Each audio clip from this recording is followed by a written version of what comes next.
Is P-pop a mere copy of K-pop? Several of you have actually sent in this question, but I did take some time to answer it because I really wanted to think about it and come up with an objective answer. But I think for us to actually come up with an objective answer, we do need to go back several decades. Okay, so just as a clarification, a band actually has instruments, so they would play instruments. Boy bands don't play instruments, and P-pop is actually, and K-pop, they feature mostly uh, boy bands and girl groups. Okay, so back in the 70s, there was a group called the Hagibis who became very, very popular. So for all intents and purposes, I would consider them a boy band because they weren't playing any kind of instrument. However, they're very known for their macho image.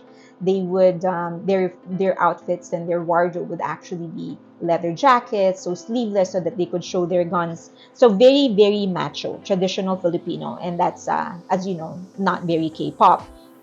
But up until this day, their songs are still being reinterpreted, it's still being sang, it's still being used by many movies, TV shows, because not just because they're catchy, but because they are actually witty in terms of lyricism.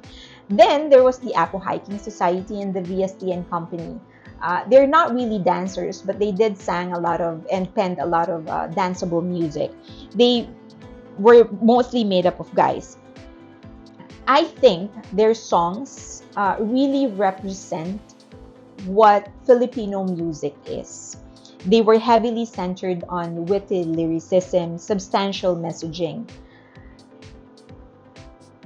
They tell stories, they spark ideas, and they explore social issues. Batang Bata Ka Pa, for example, was a conversation between a young boy and an older man and how different they see things, even though they are actually looking at the same thing.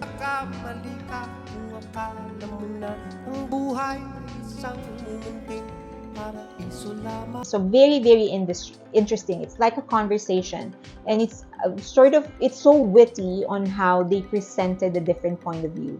Same experience, looking at the same thing, but because of what they have experienced in their lives, they interpret things different ways. There is Mahirap Magmahal ng Shota ng Iba, which I think is one of the best ever songs ever penned.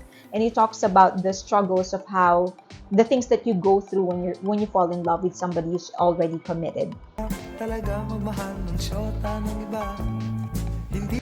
And then there's Awitin Mo at Isasayo Ko, which is a dance song, and it's about a man vowing his love for a girl.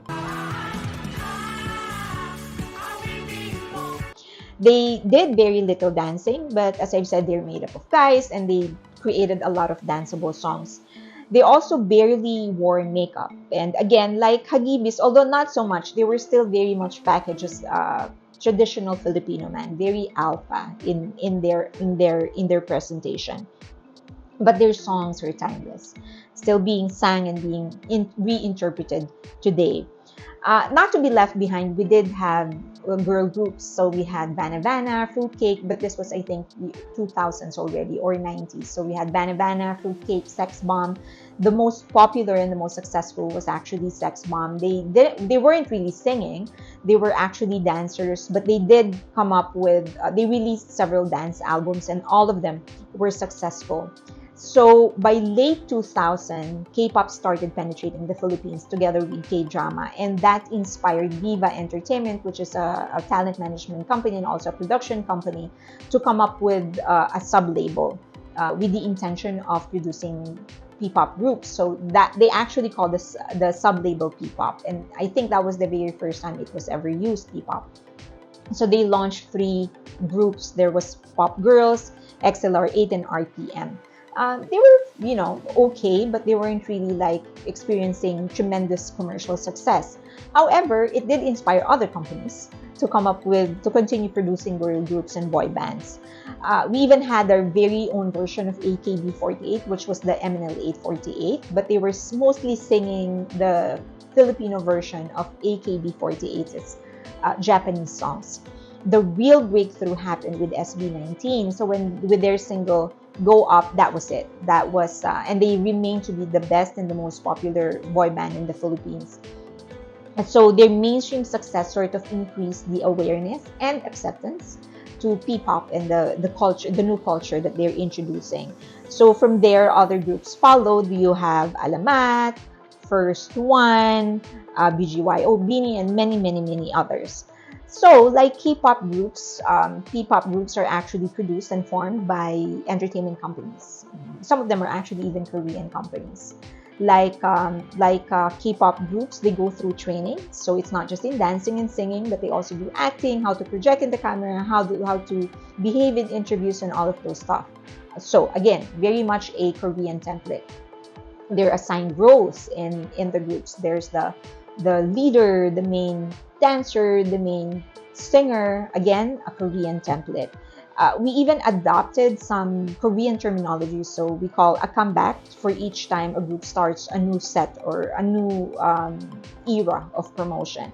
They now have light sticks and photo cards that they include in their albums, so very much a Korean template. Even our music videos, they're heavy in CGI, very, very glamorous. They're heavily choreographed, again, a Korean template. So I guess we now know that the similarity is striking. But I don't think it means that there is nothing that sets P-pop apart from K-pop. I think what really sets us apart is the lyricism, the messaging of our songs. We have always been a country of depth in terms of message, and that's why, as I established in the beginning, many of the songs of Hagibis, of VST and Company, of Apo Hiking Society, they are timeless. They're still popular. They're still relevant because of the heart of the message of their lyrics. And it shows even in the songs that are being penned by or for many P-pop groups. So there's the Mapa of SB19. It's actually an ode to their parents and how they were molded by their parents to become the people that they are. And then there's Abacada of Alamat, which talks about how children should defy the odds. And by making that video, by using an Aita, an indigenous people girl, to become the main character, they added another layer to the message of the song. And then there's Beanie's Born to Win, which is an empowerment song. So these songs are actually miles away in terms of lyricism with their compared to their K-pop counterpart. Not saying that there aren't any K-pop groups that actually write substantial or sing substantial songs. There are many of them, but it's more like an exception rather than the rule. It's the opposite for the Filipinos. For us, it's always substance first and then packaging later. K-pop, in all fairness, they've already established, isn't just about songs. It's an entire culture altogether. So it's about costume, it's about music videos, about packaging, and all of those stuff. But for us, P-pop remains to be grounded on music. So I think because of it's innate in us to look for substance in everything that we do. I don't know if it's because of our religious affiliations or belief, or it's just about our culture, but we have always been substantial in our lyricism. So that is the heart of it. Our melodies, our beats are actually kept simple, which allows us to see exactly how unique these are. So when you put a lot of elements in it, there's a lot of instruments, a lot of synthesizers and this and that, it's easy to get swayed and it's easy to get fooled into believing that it's something unique when it's something just simple. You just embellished it with a lot. With the Philippines, it's the opposite. Our melodies, our beats are actually very simple. And so we're able to easily recognize whether it's unique or not. So that has always been a challenge for us. And then apart from that, as I've said, is lyricism. It's always substance first. So I think this is not to say, so I think that's what sets us apart. It's the substance in our lyricism and the simplicity of our melodies and our beats. And with all three elements combined, we are able to recognize just how unique and how substantial the music is. However, I'm not hating on K-pop influencing K-pop. I'm actually very thankful that there is an industry out there or an aspect in the music industry that's sort of powering up our music industry. I think we should just support it, let it go on. But I do believe that eventually we, the Filipinos, will evolve it. We will find our own ground. We will find our own culture. We will establish our own sound in the global musical spectrum. In the meantime, I'm very, very happy with this. And I hope that there's more that will come out of it, and we'll continue supporting them.